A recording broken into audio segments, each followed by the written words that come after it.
നമ്മളിപ്പോൾ നിൽക്കുന്ന സ്ഥലമാണ് കൊച്ചുതുരുത്ത്. കൊച്ചുതുരുത്തിലോട്ട് പോയിട്ടില്ല. നമ്മൾ വള്ളം കയറി അപ്പുറത്ത് ചെന്നാലേ കൊച്ചുതുരുത്താവത്തുള്ളൂ. ഇത് അഷ്ടമുടിക്കായലിൻ്റെ ഭാഗമാണ്. അപ്പം നമ്മളിവിടെ വന്നിരിക്കുന്നത് എന്തെന്ന് വെച്ചാൽ, ഈ കായലിറങ്ങി കുറച്ച് മുരിങ്ങയും ചിപ്പി ഉണ്ടല്ലോ, ചിപ്പി എന്ന് പറഞ്ഞാൽ കല്ലുമ്മക്കായ, ഇത് രണ്ടും എടുക്കാൻ വേണ്ടിയാണ്. അപ്പം നമ്മുടെ കിച്ചുവാണ് നമുക്ക് വേണ്ടി ഇന്ന് മുരിങ്ങയും ചിപ്പിയൊക്കെ എടുക്കാൻ പോകുന്നത്. കരോളും കൂട്ടിന് പോയിട്ടുണ്ട്. അപ്പം നമുക്ക് അവർക്ക് വേണ്ടി വെയിറ്റ് ചെയ്യാം. ഇവിടെ 3 വള്ളം കെട്ടിയിട്ടിട്ടുണ്ട്. ഞങ്ങൾ അതിലൊരെണ്ണത്തിലാണ് എല്ലാവരും കൂടെ കയറിയിരിക്കുന്നത്. സുധിയും പിള്ളേരും കൂടി ഇരുന്ന് എന്തൊക്കെയോ തള്ളി മറിച്ചുകൊണ്ടിരിക്കുകയാണ്. തള്ളി തള്ളി തള്ളി ഈ വള്ളം വെക്കാറ് അവർ താഴ്ത്തും.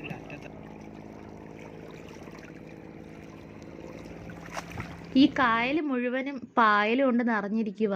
അതുകൊണ്ട് അവർക്ക് അവിടുന്ന് പയ്യെ പയ്യെ ഇങ്ങോട്ട് വരാൻ പറ്റത്തുള്ളൂ.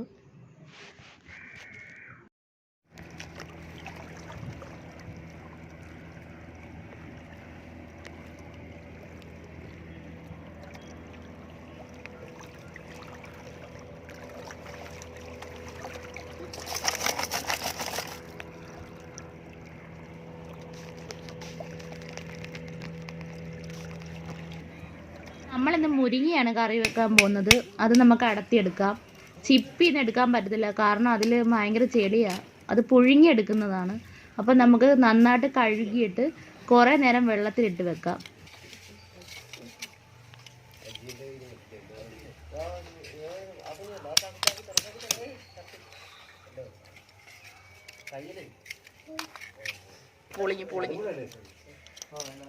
പൊളിഞ്ഞു ചില മുരിങ്ങയിറച്ചിയൊക്കെ നന്നായിട്ട് വരുന്നുണ്ട്. ഞങ്ങൾക്ക് ഇതൊന്നും അടത്ത് വലിയ ശീലമൊന്നുമില്ല. ശരി, ഇങ്ങനൊന്നും അല്ല ഇത് എടുക്കുന്നത്.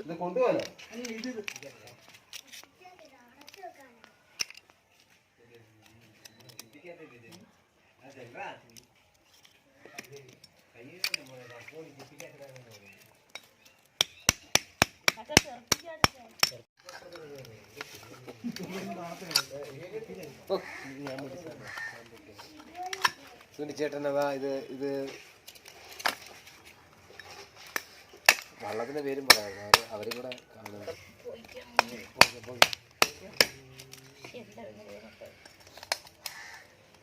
പെങ്ങൾക്ക് ഇതൊക്കെ അടുത്താനൊക്കെ അറിയാം. Wow, it's a big oyster. പക്ഷെ എന്റെ തോടിന്റെ അത്രയും ഒന്നും ഇല്ല കേട്ടോ. കൈ നോക്കണേ, കൈ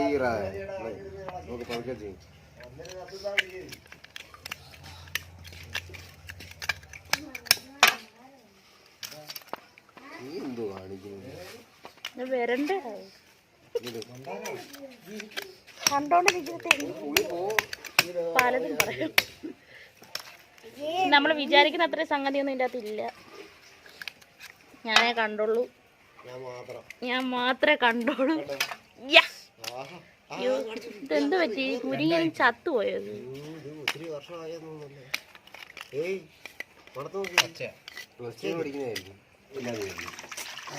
നമ്മളിപ്പം എന്തോരം വെള്ളത്തിൽ ഇത് കഴിയുന്നറിയോ? എന്നിട്ടത് വിളിക്കുന്നില്ല, അത്രയ്ക്കും ചെളി ഒന്നും ഇല്ലാത്ത. എന്നാലും നമ്മൾ കുറേ ഇങ്ങനെ കഴുകിയെടുക്കണം. ഇതിനകത്ത് കുറേ ഓട്ടിയൊക്കെ ഉണ്ടായിരുന്നു. അതൊക്കെ ഞാൻ കഷ്ടപ്പെട്ടിരുന്ന് വൃത്തിയാക്കി.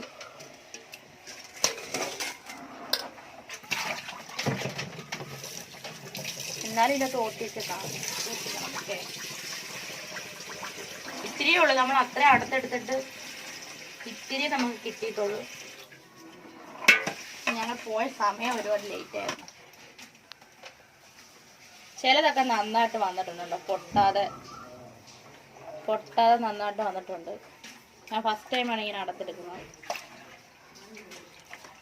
ഇങ്ങനെയൊക്കെയല്ലേ ഓരോന്ന് പഠിക്കുന്നത്. നമുക്ക് മുരിങ്ങ റോസ്റ്റ് ചെയ്യാം. അതിന് വേണ്ടി ഒരു പാത്രം എടുത്ത് അതിൽ കുറച്ച് വെളിച്ചെണ്ണ ഒഴിക്കണം. ഇതിലോട്ട് കുറച്ച് തേങ്ങാക്കൊത്തിടണം. തേങ്ങാക്കൊത്ത് മസ്റ്റാണ്.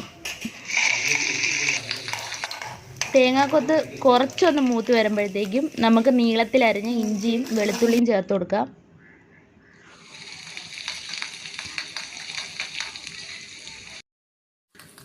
ഇനി ഇതിലോട്ട് കുറച്ച് ചുവന്നുള്ളിയും ഒരു പച്ചമുളക് അരിഞ്ഞതും കൂടെ ഇട്ട് കൊടുക്കാം.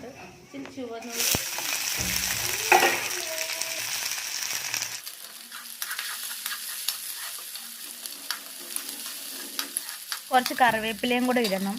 ഇനി ഉള്ളി കുറച്ചൊന്ന് വഴന്ന് കിട്ടുമ്പോഴത്തേക്കും നമുക്ക് വറ്റൽമുളക് ചതച്ചത് ഇട്ട് കൊടുക്കണം.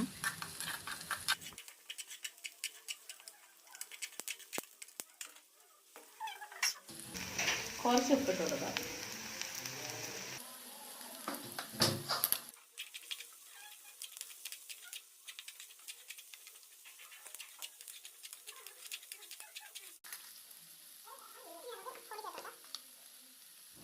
അപ്പോൾ ഉള്ളിയൊക്കെ ഒരുവിധം വഴന്നിട്ടുണ്ട്. ഇനി ഇതിലോട്ട് നമുക്ക് പൊടി ചേർത്ത് കൊടുക്കാം. അതിനുവേണ്ടി കുറച്ച് മഞ്ഞൾപ്പൊടി, 1 സ്പൂൺ മുളക് പൊടി, 1 സ്പൂൺ കുരുമുളക് പൊടി.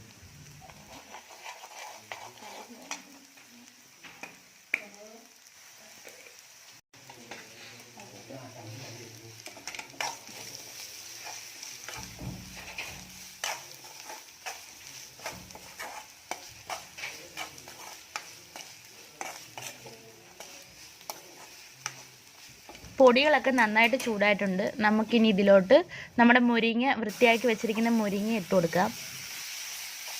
ഇതിൽ വെള്ളമൊന്നും ഒഴിച്ചു കൊടുക്കേണ്ട ആവശ്യമില്ല, കാരണം ഇതിൽ തന്നെ കുറേ വെള്ളമുണ്ട്.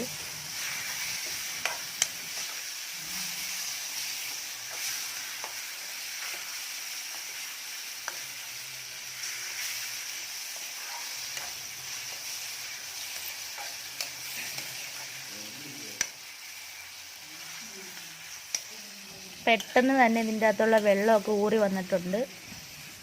ഇനി നമുക്ക് ഈ വെള്ളമൊക്കെ വറ്റിച്ച് ഇത് നന്നായിട്ട് റോസ്റ്റ് ചെയ്തെടുക്കണം. അപ്പം നമ്മുടെ മുരിങ്ങയുടെ വെള്ളമൊക്കെ വറ്റിയിട്ടുണ്ട്. ഇനി കുറച്ചും കൂടെ റോസ്റ്റ് ആവണം.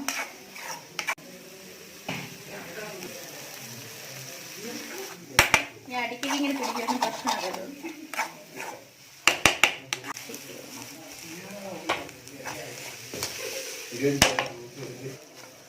അപ്പം ഇങ്ങനെ എണ്ണയൊക്കെ തെളിഞ്ഞ് റെഡി ആയിട്ടുണ്ട്. നമ്മളിങ്ങനെ എണ്ണ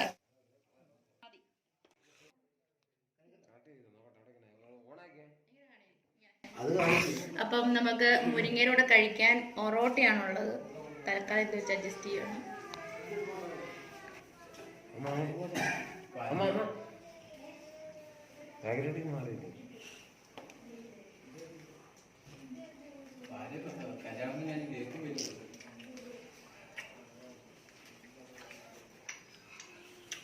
സൂപ്പർ സാധനം, നല്ല എരിവ്, നല്ല സ്പൈസി, അടിപൊളി.